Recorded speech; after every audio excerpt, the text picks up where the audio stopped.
a mund t'jenë rastet më të shpesha që tani raportohen si shkak që njerëzit, pra qytetarët janë më të vetëdijshëm, raportojnë më lehtë ose më lehtë i bien në trak, realisht se themi ashtu, rasteve të tilla, apo ndoshta është hap rrugë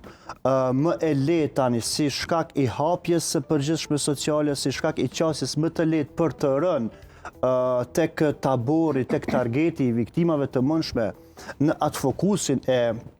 personave të tillë që vëzhgojnë realisht, apo është thjesht një mos funksionim i hallkave ligjore, institucioneve tjera të arsimit, i familjes si një strukturë shumë e rëndësishme bazike për me identifiku problematikat e tilla, për me eduku fëmijët e tyre si mos me qenë prej e rrezikeve ose problematikave të tilla. A ka mundësi që realisht aspekti ligjor nganjëherë mund të jetë i ngathet në trajtimin sa më të mirëfillt, sa më në kohë të duhur në farë forme dhe sa më në kohë apo sa më në mënyrë zinxhiruar dhe bashkëveprimi me institucione të tjera, por të gjithë faktorët nga pak mund të luajnë role të rëndësishme në shfaqjet ose në shpeshtimet edukorive të tilla nëpër shoqëritë të saktuara.